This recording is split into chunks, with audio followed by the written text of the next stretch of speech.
The deadliest sniper in history operated for less than 3 months in the frozen theater of operations in Finland, and earned from his enemies the fearsome nickname of White Death.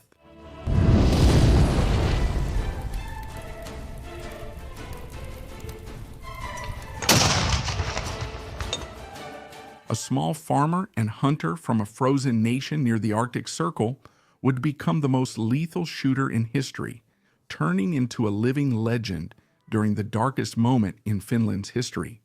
Simo Häyhä was the seventh of 8 children of Juho Häyhä and Katriina Häyhä, born in the small village of Raujärvi, in what was then the Grand Duchy of Finland, part of the Russian Empire, on December 17, 1905.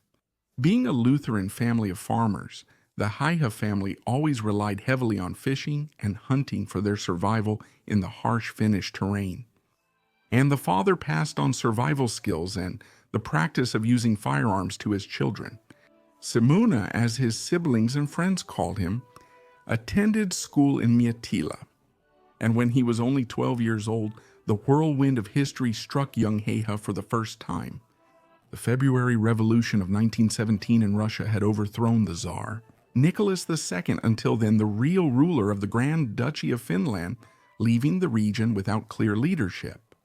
The establishment of the new provisional government in Petrograd saw the Finns' chances of gaining autonomy being crushed. With orders coming from the Russian capital for the immediate dissolution of the parliament in Helsinki, the Finns disobeyed the Russian orders and established a new parliament, which, after the October Revolution that brought Vladimir Lenin's Bolsheviks to power in the country, decided to declare Finland's independence. On December 6, 1917, the communists quickly reacted to the Finnish move by starting the Finnish Civil War, in which the new nation received military support from the German Empire. Lenin, finding himself weakened by the tumultuous internal situation in Russia, with forces loyal to the Tsar trying to overthrow the communist regime, did not have the resources to suppress the Finnish uprising and ended up accepting the country's independence in May 1918. Emerging victorious from the conflict was the Suojeluskunta, or White Guard, led by General Karl Mannerheim, who had defeated the Finnish and Russian communist forces, establishing itself as the precursor to the Finnish army. In the following years, the White Guard became a national protection militia, training volunteers to serve as an auxiliary corps for the army during conflicts. The young Simo Häyhä, only 1.52 meters tall, volunteered for the ranks of the White Guard in 1922 at the age of 17. In his youth, he developed great skill in sport shooting, collecting trophies in several regional competitions. After turning 20 years old on December 10, 1925, he began his mandatory military service in the 1st Company of the 2nd Bicycle Battalion in Valkjärvi and was quickly recognized for his competence as a soldier, which led to him being selected for corporal training in March of the following year. Promoted to corporal in June 1926, Häyhä once again stood out in the Army's sports competitions, representing the Halt and RV Light Machine Gun Group in precision shooting contests. He also won medals for his skiing skills and impressive physical conditioning. In August, he was transferred to the 3rd Company of the 1st Bicycle Battalion in Teriaki, becoming commander of a combat group. He entered the reserves on March 21, 1927. Returning as a volunteer for the White Guard, Häyhä went back to life on the farm while always keeping his marksmanship skills up to date. At the end of the 1920s, he acquired a Sako M2830 rifle, a domestic version of the Russian Mosin Nagant rifle, model 1891, an old weapon but one that is world-renowned for its accuracy and stability. Häyhä's rifle, serial number 60,974, became his companion in the 1930s. He used it to obtain food for hunting, as well as in shooting competitions. Simo Häyhä had the extremely rare ability to visually estimate distances with precision between 1 and 150 meters. Once he hit a target 16 times at 150 meters in under a minute. Such a feat is quite remarkable considering that with a bolt-action rifle, each cartridge has to be manually extracted, and each 5-round ammunition clip also had to be manually inserted. But the quiet farmer, a shooting champion, had no idea fate would again strike his remote, frozen corner of the world.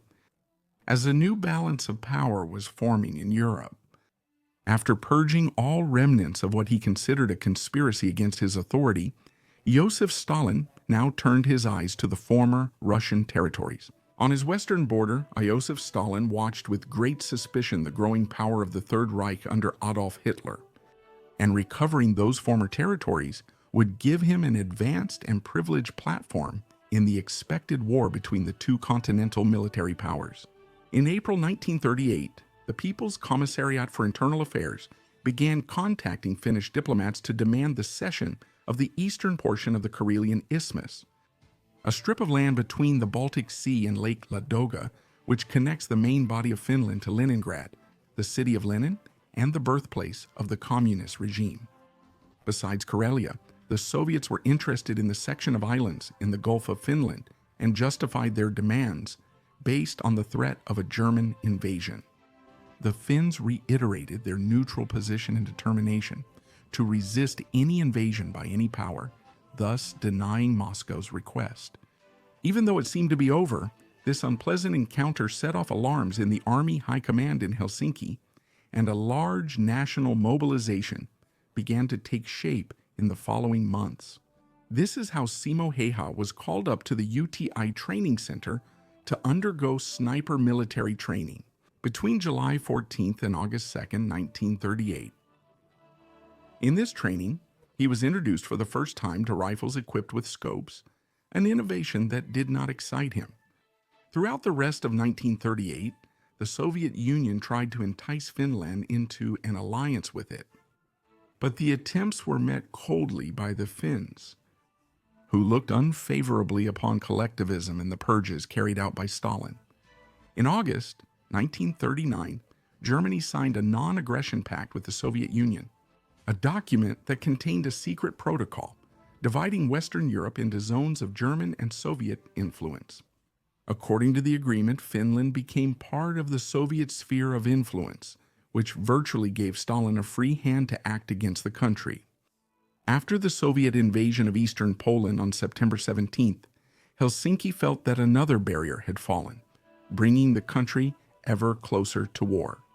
A rapid mobilization began to take effect under the guise of a large reservist training exercise at the same time as war plans were being drawn up. The Soviet Union invited Finnish diplomats for a final round of negotiations in Moscow, once again demanding the cession of Karelia and the destruction of all the fortifications the Finns had built in the region, known as the Mannerheim Line. Such demands were considered unacceptable by the Finnish government, which even made a counteroffer ceding a smaller part of the requested territory. But the negotiations ended in deadly silence.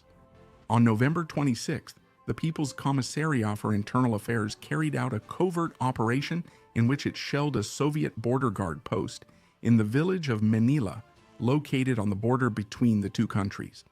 And quickly, Moscow accused Finland of provoking a military action. On November 30th, the Soviet Union invaded Finland with 21 divisions, totaling 450,000 men, equipped with thousands of tanks and combat aircraft. The Soviet planning was based on their immense numerical superiority, which was considered invincible by Stalin and his high command. They ended up not taking into account the high difficulty of the Finnish terrain and the fact that they had invaded at the worst time of the year.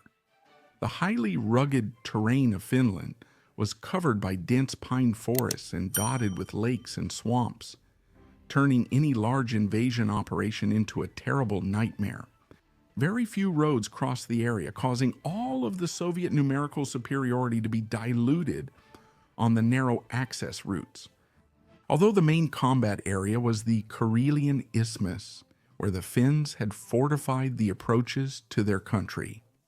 The secondary front north of Lake Ladoga was equally important, as it was known that a Soviet penetration there would outflank the Mannerheim line and jeopardize the entire Finnish defensive system. Simo Häyhä had been recalled to military service in October and promoted to 3rd Sergeant. He was given command of a combat group in the 6th Company of the 34th Infantry Regiment, led by Lieutenant Arne Edvard Jutlainen, known as the Terror of Morocco for having served in the French Foreign Legion in North Africa. Jutlainen was the older brother of Eino Ilmari Jutlainen, who would become Finland's greatest fighter ace, whose story I've already told, and you can check out right here. The 34th Regiment was stationed in the north of Lake Ladoga, retreating in an orderly manner as the Soviets advanced, up to the line formed by the natural barrier of the Kola River, whose western bank was marked by elevations 10 meters higher than the river itself. It was there that the troops of the 12th Infantry Division, under General Voldemar Hägglund, stopped an advance by the entire Soviet 8th Army in an action that put an end to the invaders' initial offensive, who had also been stopped at the Mannerheim line. The battle had now turned into an intense war of attrition, with massive Soviet armed formations trying to break through the Finnish lines. All along the front, the vastly superior Soviet artillery pounded the Finnish positions day and night. But as the winter grew harsher, darkness consumed the days, until only 5 hours of daylight remained each day. It was in this scenario that Soviet soldiers in the Kola sector began to fall in ever greater numbers, breaking up the actions of patrol platoons and putting a brake on their offensive momentum. During the month of December 1939, Finland and the world witnessed the birth of a legend, an infallible and undetectable killer who was named by the Soviets with the fearful name Biela Jasmert, or White Death. Jutlainen quickly noticed the deadly talent of his little sergeant and authorized Häyhä to operate alone in advanced frontline sectors. Häyhä covered himself completely with white camouflage, carrying only ammunition and food for a day in his pockets, consisting of pieces of bread and sugar tablets to give him energy. He would leave before sunrise and carefully choose a firing position on the front line. Slowly, Simo Häyhä would pile up a compact mound of snow in front of him, which served as support for his rifle and reduced the dispersion of ice particles after firing. Watching the enemy's movements without moving, he would put ice in his mouth to mask his breath, making himself virtually invisible to the enemy. In the frozen landscapes, at minus 40 degrees, Häyhä still carried his old and reliable personal rifle, equipped with standard sights. In an unusual case among great marksmen, he had dispensed with the use of scopes, considering that they were quite prone to fogging up in the cold winter weather. From his own experience, Häyhä also noticed that many Soviet snipers ended up giving away their position because of the light reflected on the scope lens. And using the traditional sight also allowed him to raise his head less than his opponents. To make his job even easier, the Soviet soldiers hadn't been given winter camouflage, still wearing their thick gray overcoats on the front lines, which made them stand out clearly in the landscape. Häyhä only left his position after sunset, returning on foot to the base where, first, he would go to the commander's tent to report the day's results and then head to the barracks, where he would maintain his rifle and rest for the next day. On December 21st, Simo Häyhä reached his record, taking down 25 enemy soldiers in a single day. This boosted his prestige in Finland and raised his bounty in the Soviet Union. General Georg Stern, commander of the 8th Soviet Army, was furious with the apparent invincibility of the Finnish sniper, and he unleashed the heaviest artillery barrages on the Kola line across the entire front, hoping to kill Häyhä with saturation fire. The high command was worried by the Soviet artillery barrage, and General Hägglund asked now Captain Jutlainen, who had been promoted to command of the 2nd Battalion, if Kola would hold.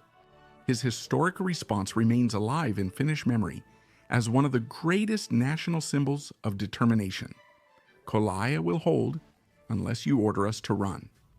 The so-called spirit of Kola was created largely due to the successes of Simo Häyhä, who by this time was already a celebrity and a symbol of hope for the nation. On February 17, 1940, he was honored and presented with gifts by the new commander of the 12th Division, General Antero Svensson, with a brand new custom rifle, a gift from a Swedish businessman who had been impressed by his work. Even while suffering repeated local offensives that broke through their line, the defenders of Kola promptly launched counteroffensives that regained the lost ground and drove the Soviets back to the eastern bank. But by the end of February, the Finnish army's supplies were depleted, and another massive reinforcement had been sent to strengthen the Soviet front. In this context, Simo Häyhä led his combat group on March 6, setting up a defensive position near Ulisma to prepare for the enemy offensive. When the enemies attacked, the Finns opened fire with machine guns. But a Russian infantryman spotted the small silhouette of the sniper and fired an explosive bullet that hit the left side of Simo Häyhä's face, completely destroying his jaw and several teeth. Bleeding profusely, he fell to the ground, missing half of his face, and was initially presumed dead by his comrades, but was quickly evacuated to the rear. Häyhä was placed face down on an evacuation sled, a position that probably saved his life. Because at that moment he was drowning in his own blood, and in that position the liquid was prevented from reaching his lungs. Unconscious, he underwent emergency surgery in Jyväskylä and was later evacuated to Helsinki, only regaining consciousness there. On March 13th, the day the Winter War ended with the signing of the Moscow Treaty, Häyhä read his obituary in the newspaper and wrote a letter to the editorial office to correct the mistake while undergoing a long 14-month hospitalization, during which he underwent a total of 26 surgeries, including the transplant of a piece of bone from his hip to reconstruct his jaw. In just 98 short days of action, Simo Häyhä had taken down 542 Soviet soldiers, the equivalent of an entire enemy battalion, a number that makes him the most successful sniper in history. Although his official count is disputed today, most historians still acknowledge Simo Häyhä's dominance in the field of marksmanship, while he was recovering on August 28, 1940. Marshal Karl Mannerheim granted Häyhä a unique honor in the entire Finnish military history, promoting him directly from 3rd Sergeant to 2nd Lieutenant. When he left the hospital and with the country once again at war against the Soviet Union, Häyhä requested a transfer to the front line, but was denied due to the severity of his injury. After World War II, he settled as a farmer in Ruokolahti, near the border with the Soviet Union, living a quiet life. In the following decades, he became friends with the long-serving Finnish president Urho Kekkonen, and the two used to hunt moose together. But Simo Häyhä also spent decades receiving death threats from Finnish communists and began carrying a weapon for his protection. Shy and a man of few words, he never bragged about his deeds during the war. And when asked how he had become such an effective sniper, he simply replied, "Practice." Never having married or had children, Simo Häyhä lived to an old age, passing away at 96 years old on April 1st, 2002. Shortly before, he was asked if he felt any remorse for having killed so many people. The old shooter replied, "I did what I was ordered to do in the best way I could. If everyone hadn't done it that way, there wouldn't be a Finland today." So did you enjoy this video? Support us on Apoyasi to help keep the war room running. Your support is crucial for the channel. I'd like to thank everyone who's helping, especially these comrades here who are top-notch. And if you want to buy the books I use to make these videos, the links are right down here. For now, watch these videos I picked out for you. Subscribe to the channel and hit the bell so you don't miss any notifications. When I post more videos, I'll be here. Thank you again for watching, and a big hug from the war room.